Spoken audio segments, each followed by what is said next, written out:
Assalamualaikum warahmatullahi wabarakatuh. Perkenalkan, nama saya Rosma Sinta dari kelas gizi B 2019 dengan NIM 51922400001. Di sini saya akan melakukan video konseling terhadap ibu yang menyusui.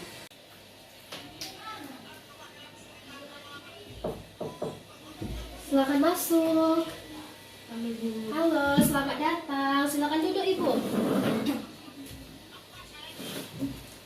Perkenalkan Ibu, nama saya Rosma Sinta. Saya ahli gizi di sini yang kebetulan saat ini sedang bertugas. Dengan Ibu siapa? Perkenalkan Ibu, saya Ibu Siti, saya berusia 3 bulan 6 tahun. Kalau saya boleh tahu, Ibu ada keperluan apa datang hari ini di sini? Dan itu gini Bu, minggu lalu kan saya baru melahirkan anak saya yang ketiga. Terus pas saya melahirkan anak saya, ternyata ASI saya tidak lancar Ibu. Nah, makanya saya datang ke rumah sakit untuk konsultasi sama dokter. Terus dokter merujuk saya ke ahli gizi di sini. Boleh saya lihat terlebih dahulu surat rujukannya, Ibu? Boleh. Ya, baik, terima kasih. Ternyata berdasarkan surat rujukan ini, tekanan darah Ibu itu 120/80 mmHg ya Ibu. Itu termasuk dalam kategori normal Ibu. Kemudian untuk nadinya itu 80 kali per menit Ibu. Itu juga termasuk ke dalam kategori normal. Suhunya itu 36,5 derajat Celcius. Itu juga termasuk ke dalam kategori normal Ibu. Serta pernafasannya itu 20 kali per menit Ibu. Itu juga termasuk ke dalam kategori normal. Untuk selanjutnya, apakah Ibu bersedia untuk bekerja sama dengan saya atau kami untuk melakukan berdiskusi terhadap konseling ini, Ibu?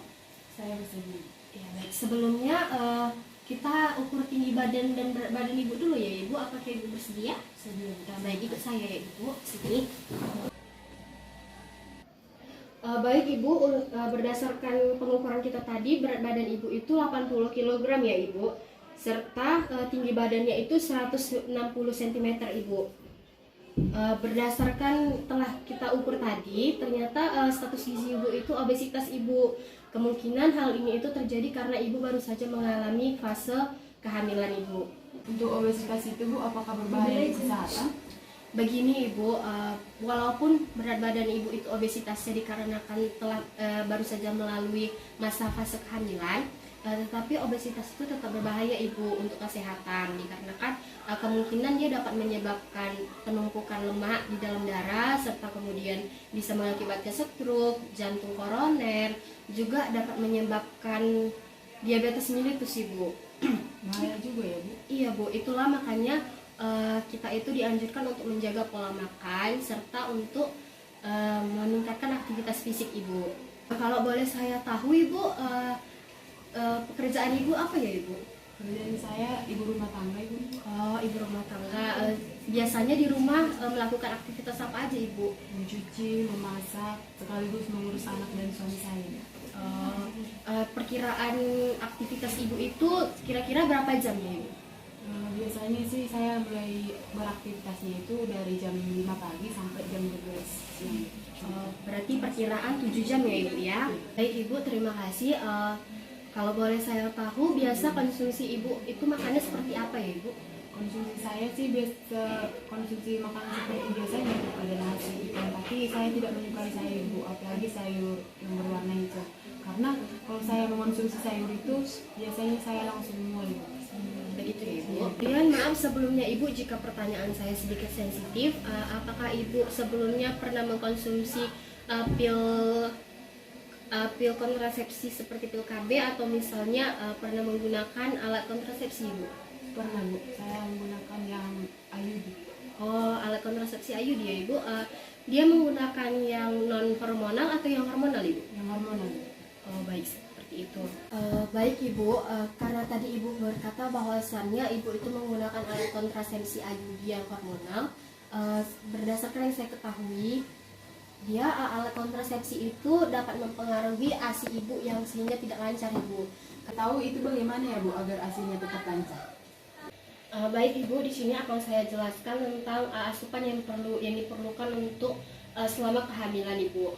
Di sini usahakan itu mengkonsumsi energinya itu, kalorinya itu 300 sampai 500 kalori ekstra per hari. Jadi misal biasa ibu itu 2100 gitu kan, berarti ditambahkan 300 sampai 500 kalori lagi. Kemudian ditambahkan asupan cairannya ibu dengan cara meminum 2 liter air per hari agar ibu menyusuinya itu tidak dehidrasi yang dapat menyebabkan penurunan produksi susu ASI-nya ibu. Kemudian dibatasi ibu kafeinnya, terlebih lagi itu hindari alkohol. Sebab konsumsi keduanya itu ibu dapat diteruskan ke bayi melalui air susu ibu, kan? Kemudian asupan itu yang diperlukan, perlu diperhatikan lagi itu vitamin A ibu. Vitamin A-nya itu 1300 mikro per hari ibu. Karena asupan itu tuh dapat ibu konsumsi itu melalui seperti bayam, juga wortel, kemudian labu. Kemudian ada juga ubi jawar dan kangkung ibu. Kemudian selanjutnya itu omega 3 ibu. Omega 3 ini dapat dikonsumsinya itu 200 mg per hari ibu. Dia itu sangat dibutuhkan bagi perkembangan otak buah hati Anda ibu. Kan kemudian makanan yang mengandung omega 3 itu dapat didapatkan melalui ikan ataupun suplemen minyak ikan ibu. Selama ASI menjadi satu-satunya asupan nutrisi buah hati ibu, maka maka ibu diperlukan untuk mendapatkan asupan omega 3-nya ibu. Kemudian selanjutnya itu vitamin C ibu. Vitamin C itu dibutuhkan 120 mg per hari. Karena apa? Karena yang diminum akan kembali keluar melalui ASI ibu. Maka ibu menyusui sebaiknya mendapatkan asupan vitamin yang lebih. Kemudian selanjutnya itu konsumsi vitamin C ibu. Vitamin C-nya itu dapat dikonsumsi 120 mg per hari. Nah, karena apa kita mau konsumsinya itu? Karena apa yang ibu konsumsi itu diminum akan kembali keluar menjadi ASI ibu. Maka sebaiknya ibu mengkonsumsi vitamin itu lebih gitu untuk buah hati ibu. Kemudian vitamin C ini dapat ibu peroleh itu dari jeruk, kemudian brokoli, stroberi, kiwi, kemudian bisa juga tomat ibu, jambu merah juga bisa ibu.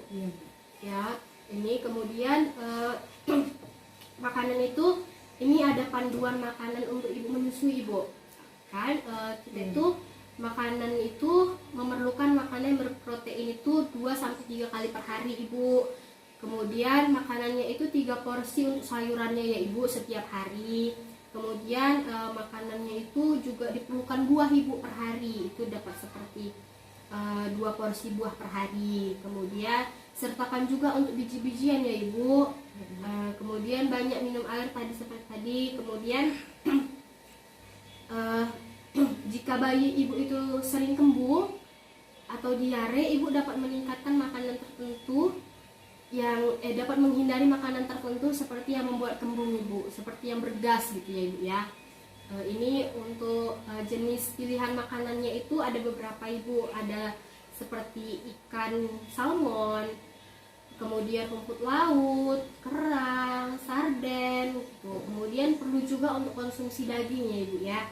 Dagingnya itu bisa seperti daging ayam atau juga daging domba, daging sapi gitu ibu, atau kemudian untuk buah dan sayur ya ibu juga perlu dikonsumsi. Untuk sayurnya itu dapat mengkonsumsi sayur yang dia meningkatkan produksi ASI ibu, seperti misalnya sayur daun katu itu juga dapat meningkatkan ASI ibu. Kemudian untuk selanjutnya itu kacang-kacangan dan biji-bijian ibu. Kemudian ada yang dia itu lemak sehat ibu, seperti alpukat, kemudian minyak zaitun atau telur juga ibu bisa.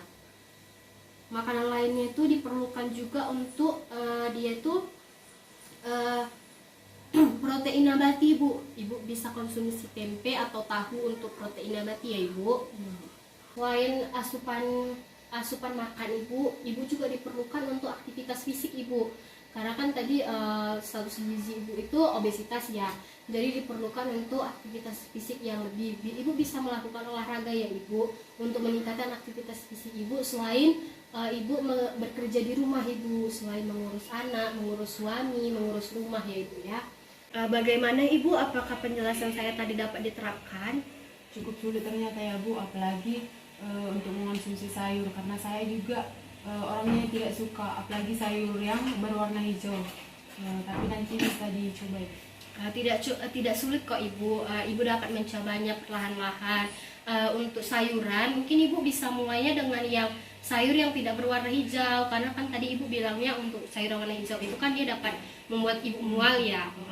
Jadi dapat mengkonsumsi sayur yang dia itu tidak berwarna hijau, misal seperti bayam merah atau wortel gitu ibu, yang dia itu tidak berwarna hijau ibu. Sepertinya juga cukup sulit ya Bu, apalagi kan seorang rumah tangga yang biasanya kerja ya di rumah aja. Kalau untuk olahraga mungkin saya akan mencoba itu. Sebenarnya tidak cukup sulit kok ibu. Ibu dapat melakukan aktivitas fisik dan olahraga itu secara perlahan-lahan gitu ibu. Misalnya ibu dapat melakukan olahraga ringan per 30 menit per hari ibu, atau dia itu tiga kali selama seminggu ibu. Juga diharapkan melalui olahraga serta asupan ibu yang mulai teratur, ibu dapat menurunkan berat badan ibu itu setengah kilo per minggu ibu. Bu, kedepannya saya akan usahakan. Baik ibu, konseling selanjutnya itu dapat kita lakukan 2 minggu selanjutnya dari sekarang ya ibu. Untuk proses konseling kita hari ini dapat kita selesaikan sampai sini. Semoga ASI ibu itu menjadi lancar untuk buah hati ibu ya bu. Terima kasih Bu. Iya, sama-sama. Saya izin pamit ya Bu. Iya, hati-hati ya ibu. Iya Bu. Sekian video langkah-langkah konseling gizi yang saya lakukan. Apabila ada kesalahan saya mohon maaf. Wassalamualaikum warahmatullahi wabarakatuh.